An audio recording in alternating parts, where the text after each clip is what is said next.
জয়গুরু। পরমদয়াল শ্রী শ্রী ঠাকুরের শ্রীচরণে জানাই ভূমিষ্ঠ প্রণাম।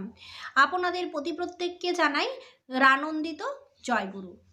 আজ ইষ্ট প্রসঙ্গে আলোচনা করব যে আপনারা সকলে জানেন আমাদের বাঙালিদের কিছু কিছু বলতে গেলে পরব যেটাকে আমরা বলি তো আছে, এই অনুষ্ঠান আছে কিছু যেগুলো আমাদের নিয়ম রীতিগুলোকে খুব মানতে হয় আর আমরা খুব আনন্দ উপভোগ করি। আর বিশেষ করে বাড়ির মায়েরা খুব ব্যস্ত থাকেন। তো আমরা সকলে জানি মকর সংক্রান্তি, পৌষ সংক্রান্তি ঠিক এমনই একটা ব্যস্ততার অনুষ্ঠান। এটাতে আমরা সকলে ব্যস্ত থাকি। কিন্তু আপনারা কি জানেন যে কালকে কি করতে বলেছেন পরমদয়াল শ্রী শ্রী ঠাকুর? চলুন আজকে এই নিয়েই আলোচনা করে নেব। তো যাই হোক, তার আগে আমি আপনাদের কিছু কথা বলতে চাই। 11 তারিখ ছিল সোনামুখীতে পরমদয়ালের উৎসব, 12 তারিখ ছিল বেলিয়াতোড়ের উৎসব। দুটো উৎসবে গিয়েছিলাম, প্রচুর ভিড়। তো সবথেকে বেশি ভালো লাগলো সোনামুখী যে উৎসব, পরমদয়ালের যে এত দয়া আর ঠাকুরের যে এত মানুষ, এই সোনামুখীতে গিয়ে সকলেই বুঝতে পারবেন যারা যারা গিয়েছিলেন। তো ওই দিন পূজারীও বিঙ্কিদা এসেছিলেন, আলাপ আলোচনা কথাবার্তা সব কিছুই হয়েছে। তো যাই হোক, তো অনুষ্ঠানগুলো দেখে বোঝা যায় কত মানুষ ঠাকুরের জন্যে পাগল। ঠাকুরকে এক একটা মানুষ প্রণাম করছে মন দিয়ে, দেখলে দেখতেই মন যাচ্ছে। প্রণামই করতে গেছি, দেখছি একজন দাদা ঠাকুরের সঙ্গে মনে মনে কত কথা বলছে।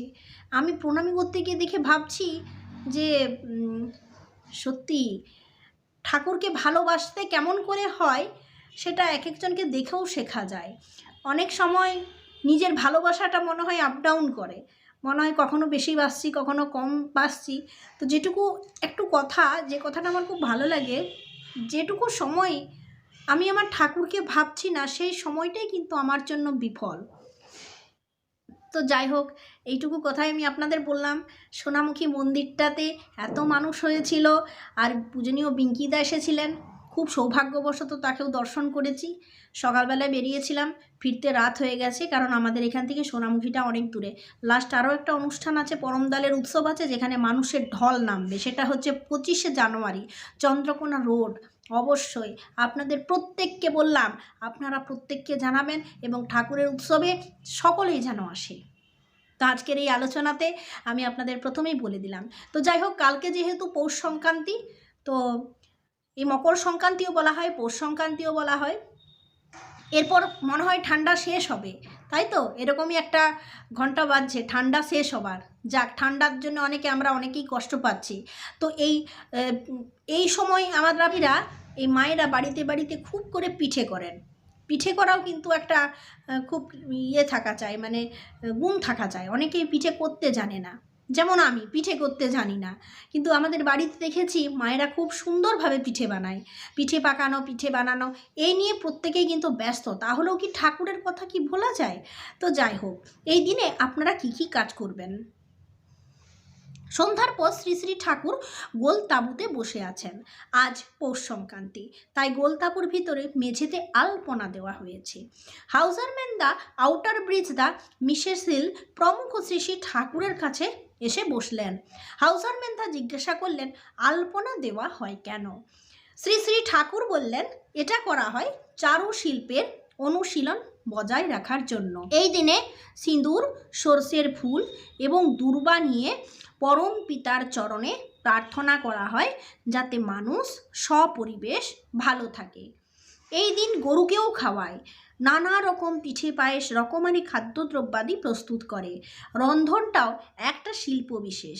আগে আমাদের উদ্দেশ্য ছিল নানাবিধ প্রথা পালনের ভিতর দিয়ে সম্বর্ধনার পথে, সমৃদ্ধির পথে এগিয়ে চলা। হাউজারম্যান দা বলছেন, গরুকে খাওয়াই কেন? শ্রী শ্রী ঠাকুর বলছেন, গরুও আমাদের পালন করে, সুতরাং তাকে পোষণ দিতে হয় যাতে সে সুস্থ থাকে, সবল থাকে, ভালো থাকে। অতি শৈশবে আমরা মায়ের দুধ খাই, তারপর গরুর দুধ খেয়ে আমরা বেঁচে থাকি। তাহলে কি করতে হবে? আমরা প্রত্যেকে কালকের এই বিশেষ দিনে আলপনা দেব, কারণ কালকের দিনে আলপনা দিতে হয়। আর পরম দয়ালের শ্রীচরণে কি নিবেদন করব? সিঁদুর, সর্ষের ফুল এবং দূর্বা। গ্রামে গঞ্জে তো সর্ষের ফুল অভাব নেই। এই তো আমাদের মাঠে ঘাটে চতুর্দিকে সর্ষে ফুল, যেমন হলুদের চাদর বিছানো আছে। আর এত সুন্দর ক্ষেতগুলো দেখতে লাগছে বলবেন, কিন্তু এই শহর বাজারে সর্ষের ফুল পাওয়া যায় না। তাও যদিও কোথাও পাওয়া যায়, বাজারে কিনতে হয়। তো যাই হোক, যদি আপনারা কোনোভাবে জোগাড় করতে পারেন, সিঁদুর, দূর্বা, সর্ষের ফুল প্রণামী দিয়ে কালকের দিনে ঠাকুরকে প্রণাম করুন। আমরা সকলে ইষ্টবৃত্তির সাথে ভাতৃভোজ্য ভূতভোজ্য করি। তাহলে ভাতৃভোজ্য কথাটা আপনারা সকলে জানেন, ভাইয়ের জন্য।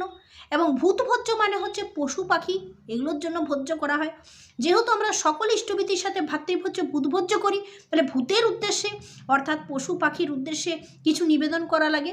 কালকের দিনে আপনারা কাজ করুন, গরুকে খাওয়াতে পারেন। আর গরুকে আমরা কেন খাওয়াই? কারণ আমরা তো কয়েক মাস মায়ের দুধ খাই, তারপর দেখুন গরুর দুধ ছাড়া কিছুই হয় না। পিঠে পায়েস থেকে শুরু করে, মিষ্টান্ন থেকে শুরু করে, এবং আমাদের ভিটামিন প্রোটিনের অভাব পূরণ করার ক্ষেত্রে আমাদের গরুর দুধটা কিন্তু ইম্পর্ট্যান্ট, ওটা লাগেই। তাই গরু হচ্ছে গোমাতা, তাকে পোষণ দেওয়া আমাদের একমাত্র কাজ। কারণ সেই গোমাতার দুধ খেয়েই আমরা বড় হয়ে থাকি এবং সারাটি জীবন ধরে খাই। তাই কালকের এই বিশেষ দিনে, মকর সংক্রান্তি, পৌষ সংক্রান্তি দিনে গরুকে অবশ্যই খাওয়ান। এটা ঠাকুর করতে বলেছেন। আলপনা দেবেন, আর এই 3টে জিনিস দিয়ে সিঁদুর, দূর্বা এবং সর্ষে ফুল দিয়ে প্রণামী দিয়ে পরম দয়াল শ্রী ঠাকুরকে প্রণাম করবেন। অবশ্যই এই কথাটা যেন আপনাদের প্রত্যেকের মনে থাকে। কালকের এই বিশেষ দিনে এই কাজটা কিন্তু করতে ভুলবেন না।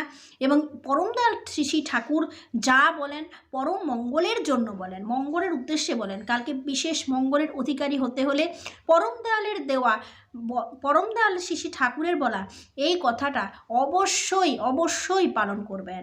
তাই আগের থেকে আমি ইষ্ট প্রসঙ্গে আপনাদের বলে রাখলাম, ভুলবেন না যেন।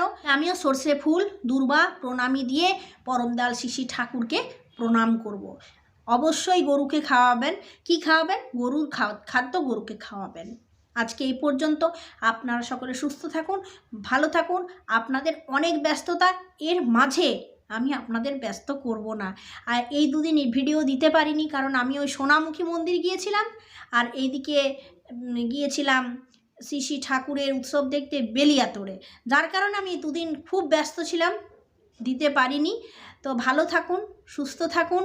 পরম দয়ালের প্রসঙ্গ নিয়ে আবার কালকে আসবো। জয় গুরু।